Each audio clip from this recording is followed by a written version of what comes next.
Welcome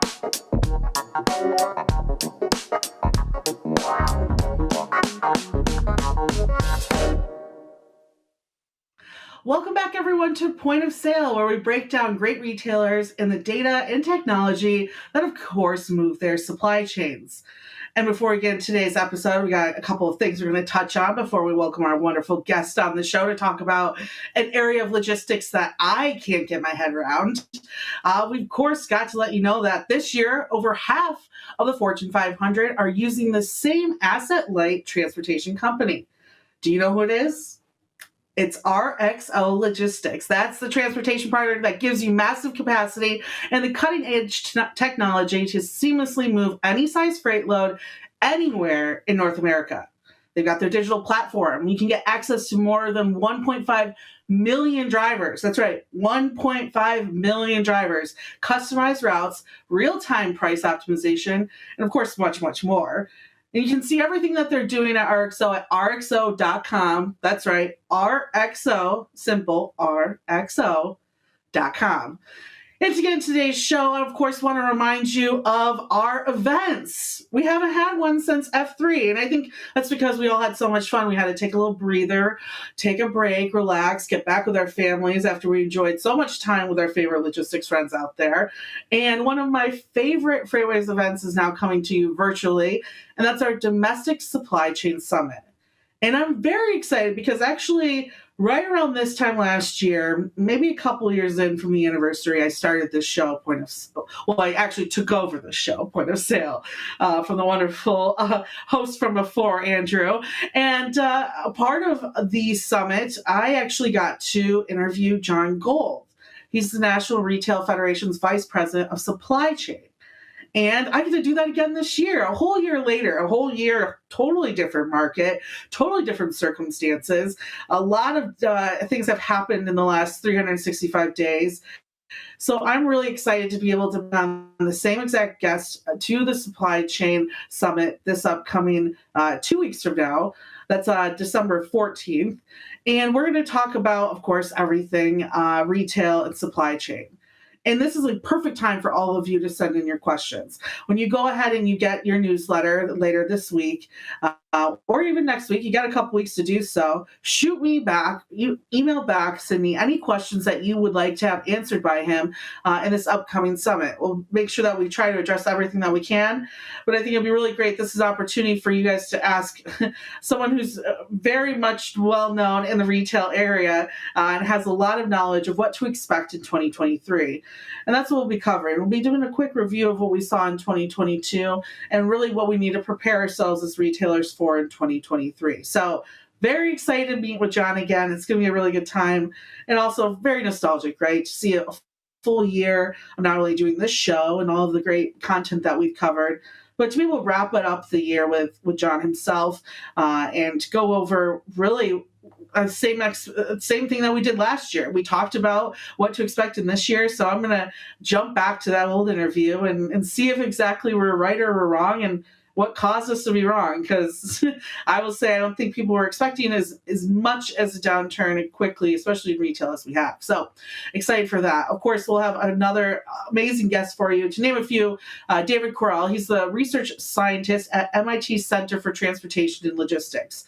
If you guys are close, pay close attention to Loaded and Rolling, that is Thomas Watson's show, the trucking focus show. He actually had another scientist from MIT Center of Transportation and Logistics on a few weeks ago. So I'm excited to see this keynote speaker come on and see exactly what they dive into, if not the same topics, maybe different ones from the past researcher as well. So after the show, go back and check out that episode because it was really good. We also are going to have Rosemary Coates, the founder and executive director for Reshoring Institute. Make sense of why she exactly is coming. Excited to see her thoughts as we see more and more reshoring here in the United States. And then last but not least, but just because I love the drama of it all, and if I could have went into anything in college, I was hoping to go into law. We have James Mahoney, who of course has his own practice and is a logistics attorney as well. So for all of you out there wondering what to expect, and especially with so many different changes in the FMCSA's proposal. So there's a number, a handful, at least 10 that I remember. I believe John Gallagher touched on this a couple weeks ago, that the FMCSA is bringing to the table next year. Big stuff, especially when you're looking at the definition of a broker, definition of dispatchers, possibly having another numeric system, who knows, for truck drivers. It's very excited to see what he has to touch on and what to expect in 2023 and what his thoughts were of a lot of the action that we saw in 2022 as well. So make sure you guys go check that out. It's super easy. This is a virtual event, so all of you guys can go free of charge. Just go to live.freightwaves.com. Again, I believe this is December 14th. Click on the register now, and we'll get you all set up. And if you haven't been to an event with FreightWaves before virtually, it's really fun. We'll be in the chat room all day. If you have any questions or any of the demos or anything like that you want some more feedback on, we'll be there live in action in that chat room to help you out as well. So for anyone who's listening, might be a driver or is working during that time of the day, because this will go out throughout the day as well. It's super easy to Chromecast it to your TV, Chromecast it, or cast it up to your Bluetooth device, things of that nature. So there's no excuse on this one. If you enjoy our FreightWaves content all day long, you'll definitely love this one as well, in a way that you can be interactive within that too. So I will see you all, of course, for that event. And let's just get into it. And actually, real quick, before we get into it, I tested you a little bit earlier. I said the number 1.5 million. Do you remember what it was for? That's right. It was for drivers. And that's actually how many drivers RXO connects you with in an instant. Enough to help you move any size freight load anywhere in North America. Now, maybe that's why more than half of the Fortune 100 are now moving freight with RXO this year. Or maybe it's because RXO has over a decade of brokerage expertise backing up their innovations, and a couple other great companies attached with it throughout that time as well. Now, either way, RXO is an asset-light transportation that gives you massive capacity and cutting-edge technology like never before. So see what they can do for you at rxo.com. That's right, RXO. God, they make it so easy for you. rxo.com. Now, I have a wonderful guest with us today, one that is very familiar, overly familiar, with a segment of logistics that's only given me headaches in the past. But for I know a lot of our listeners out there, this is a segment that you are going to want to check out, especially for if any of our retailers out there are a little bit smaller than the big guys.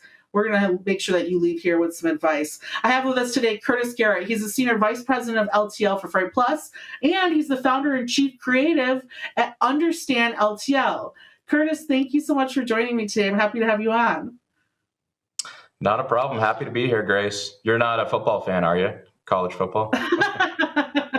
Just not of good teams. Yes. We'll have a better year next year, hopefully, right? That's how it goes. Yeah. You know, Michigan, we just show up for the game, and even if it's Lions, right? We don't expect to win. Hey, show up, drink some beer, eat food, have a good time.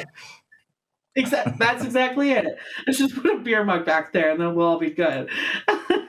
So I'm excited. I got to meet you at F3, which was so great, and you just did a wonderful Ask Waves interview with Todd Maiden over LTL, and I was reading through it, and the whole time I was like, yes, this is exactly the changes that LTL needs.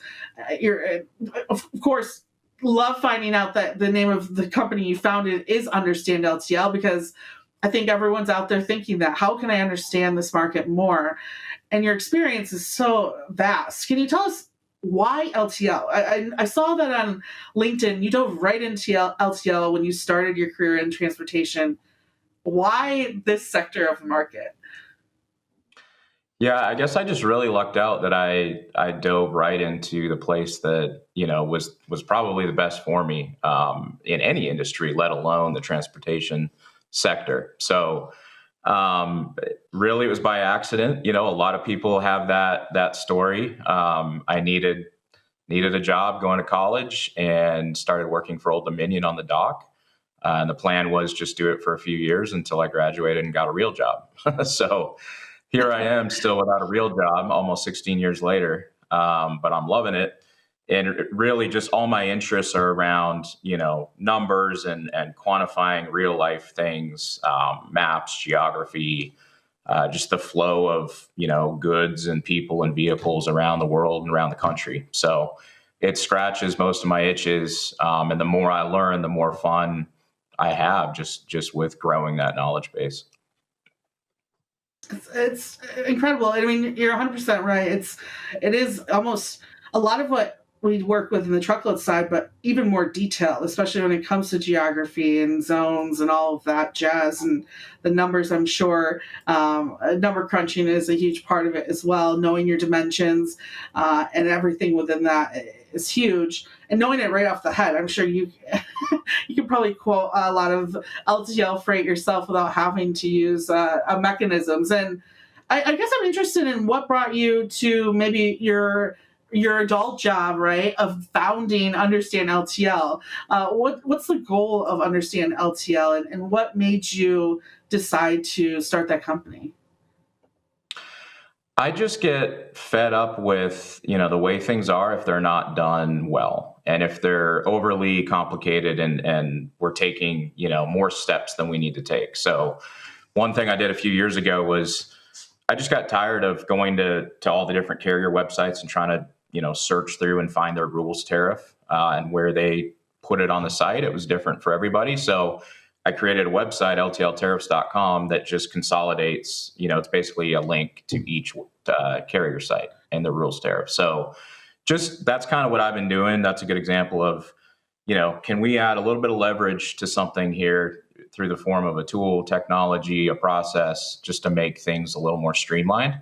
And the goal with Understand LTL first is just to help break down the LTL concepts, simplify the ideas, instill mental models and frameworks in people's minds, so that when they look at a situation, even if it's not something they've directly seen before, they can see some patterns and kind of figure it out with maybe 10 of the basic building blocks instead of what I typically see, not to mention just a lack of standardized education, but what I see on a company by company basis is we usually start training in the weeds. And when you look at all the different, carriers, their rules and zones, as you mentioned, classification and commodities situations, now that technology is a big part of the industry, all the different nuances with that, there's thousands and thousands of moving parts to try to keep track of. And it just becomes like a memorization game. And that just doesn't work. It overwhelms people. So I'm trying to go way upstream to, fewer variables, but bigger ideas that they can then basically connect to anything that they see. It's awesome. So you're truly teaching them exactly how to look at the industry through your eyes. It's not. It's interesting. I was wondering prior to this interview if it was more of, just understanding the terminology, but it sounds like it's almost understanding the methodology behind LTL more, Exactly. which is it's so much more impactful. Methodology and context. Yeah, it's something that's been lacking. Still have to have, like for beginners, still have to have some of the basic terminology and whatnot. But and I will be evolving and refining this course and adding to it. It's out there for sale, but it's not on the shelf just collecting dust. But as of now, there's not a single LTL carrier name mentioned in the course, and that's by design because carriers are, going out of business sometimes, getting bought, rebranding, consolidating. So it doesn't matter who the players are in the industry. If the framework's the same, different players will change or come and go. So I just set some constraints when I wrote it to, stay big picture with the framework and the model of it, but explain some of these concepts a little more detailed. The other big part of it that I think has been lacking is just the community aspect. Like at the F3 conference and other conferences I go to, we're a very human industry and people have great relationships and friendships, and it doesn't matter what part of the industry they're sitting in. And a lot of people, cycle through different companies or different verticals within LTL. But I feel like when we go home and get in the office, it's kind of back to the old silos. And what I'm trying to do is just create, a platform that anybody who wants to have a seat at the table and contribute for the good of the industry can do that. So I've started with assembling what I've called an A team, basically a team of advisors, I would say, that are supporting what I'm doing, and that's going to expand out to more of a membership type community for anybody that wants to be a part of it. Love that. Yeah, me. I will say, everyone, go check out the site, because the A team is definitely pretty A team, if anything, to say the least. So, congrats to you on building that up as well. And I guess from your experience, I know I can name my few, and one's going to start with accessorials. But from your viewpoint, what are the top 3 mistakes or even misconceptions that people make when they're booking their LTL shipments, especially through some of the technology that's available today? Yeah, it's interesting. Like a lot of things, the more information that becomes available and accessible through different, streams of technology, it does make things more efficient if you use it right. But then, the skill and demand becomes filtering and knowing what to pay attention to, what to ignore. So I think we're kind of at like a bit of a pivotal point now where carrier websites have really evolved and gotten better. There's thousands of different TMS platforms out there. And there's platforms and companies in the tech side that are starting to get more specific and just solve, key niche categories.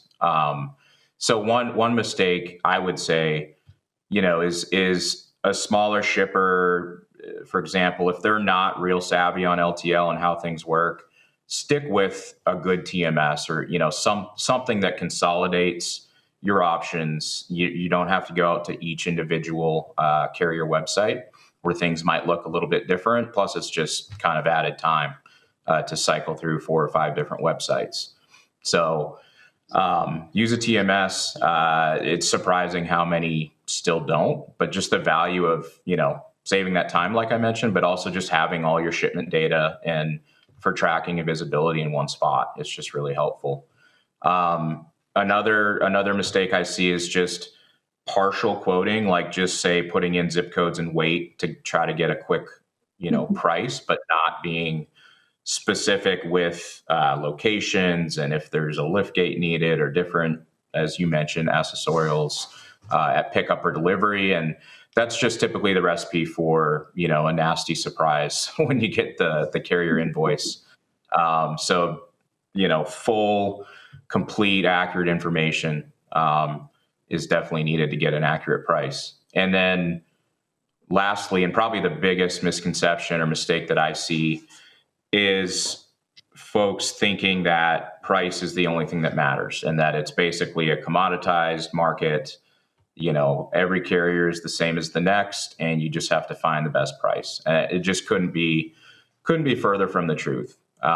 There's so many differences with networks and terminal locations and even like line haul models. Like you've got the hub and spoke, you've got regional networks, you've got all these different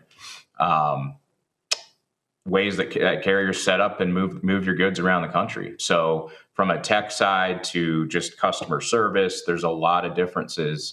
That's where surveys like the Mastio every year can kind of help, because they take like people's opinions on dealing with carriers. Like everything, take it with a grain of salt, just because it's not perfectly applicable to you specifically, but it is a piece of information you can go to. Love that. And one area in particular, I'm very interested in your opinion on is this industry. Like the LTL carriers came out maybe a month or two ago now, about moving forward with EBOLs, which in my head I'm like, thank God. Of all the industries, I feel like could use it the most in terms of tracking and a lot of those extra costs that come up, right? Being able to see that in action and have some real time. When you talk about real time visibility, this is the one I think that needs it the most. What are your thoughts on that? Why do you think that it's taken so long for the industry to start implementing EBOLs? Yeah, part of that, I think, to the latter part of your question, why it's taken a bit, it's a weird industry. You've got 25 to 30 carriers that control most of the revenue. So it's just enough that like nobody wants to be first or last, highest or lowest. Nobody wants to like be driving the market down or up or getting too experimental with different things and then realizing when they turn around, their competitors aren't there behind them. They're kind of left out in the cold. So I think that structure of just the number of participants in the LTL market from a carrier side, really, I think it's slowed, progress and innovation over the years. It's not that carriers don't have the ability or haven't had it for quite some time, but it's that factor along with, shippers themselves. If they're going to invest in tech, that's probably going to be for their manufacturing and their warehousing and product and customer facing things for them, which is understandable. But I think that until maybe recently, transportation and specifically LTL just kind of gets forgotten. And they still just, tender freight the same old way. It's so beneficial for everybody for EBOLs. The carrier gets the information sooner. They can use that to plan operationally. If the information's accurate, they can convert that over into the billing and invoicing side. So they save, time and labor on data entry. There's more like if you could quantify somehow how many bill of lading mix-ups there are in a single day across the LTL market with inbound shipments and vendors giving the wrong paperwork and the wrong bill to, like, it's just a mess. It's the definition of silos. You have these static single pieces of paper, and there's no other industry out there that I know of where the customer hands you a piece of paper with the information, and that drives what you charge them. So I feel like the weights and inspections and all the verifying and checking and changing behind the customer has been kind of a Band-Aid type scenario for a long time. It's very reactive, like a lot of rules in the rules tariff are. But digitizing that information, having a record of it, verifies it, it keeps everyone accountable, makes it so it's harder to lose. Like it's just gonna streamline everybody. Yeah, and even you bring up like the shippers. Let's say the shippers that come up with their own like electronic way of doing LTL. It's at the end of the day, no. What are you supposed to do? Use the paperwork that the LTL provider gives you, or else there's another fine, right? So it's like it's great. I think that they have got on board and are electronically standardizing it, because I think you'll see a lot of those problems fall out. And I think a misconception that I've learned over the last year is that the carriers don't want that mess either, right? It's not good for their operations. Right. It's not like, I think sometimes people think it's a setup or a scam to charge more and have the wrong weight class. And it's like, no, anything with assets isn't trying to waste time with operations. So I love that. And we have a few minutes here. For you, what do you think the LTL market has in store for 2023? Any thoughts, predictions that you want to throw out there for demand as well? Yeah, I'm excited about 2023. We just have moved through a very painful, difficult couple of years. And we've got a lot of fresh lessons, fresh scars, from what we went through. I do think that true innovation, is really only advanced through pain and difficulty and extreme constraints on the business. So typically you learn all these lessons, but then if things keep, ticking onward and upwards, then it's hard to implement, and it's hard to dedicate resources to more innovation and actually implementing some of these things. So I look at this bit of a lull that we have right now in the market as a really good time to push things like the EBOL through and stuff. Timing wise, we got here, it's been a whirlwind. We've had to get leaner, meaner, more efficient, and kind of develop some workarounds in different areas. But now we kind of have a little bit of room to take a breath and, finish developing and testing some of these ideas and tech. So I'm honestly, I'm always going to be bullish on LTL. It's only going to keep growing. from a macro level. It's going to become more of a very, very valuable mode. Just with, I like to say it's got the flexibility and agility of the parcel mode, but then it's got the strength and capability of full truckload. So that's, a lot to live up to, and that's why it's sometimes hard with the residential deliveries and e-com business, and sometimes people expect carriers to turn on a dime and just show up, but it's more of a blessing than a curse, I think, because it means that, there's always going to be a need, even though it might be harder to execute sometimes.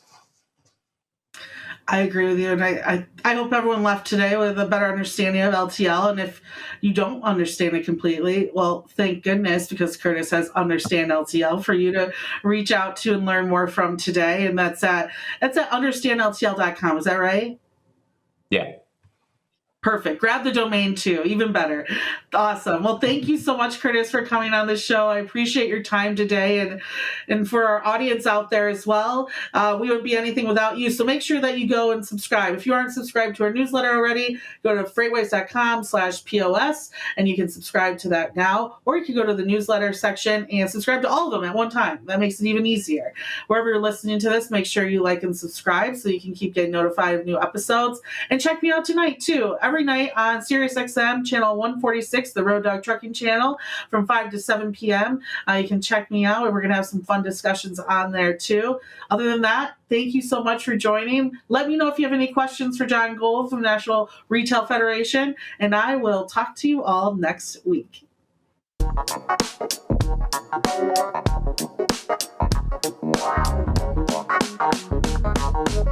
Wow.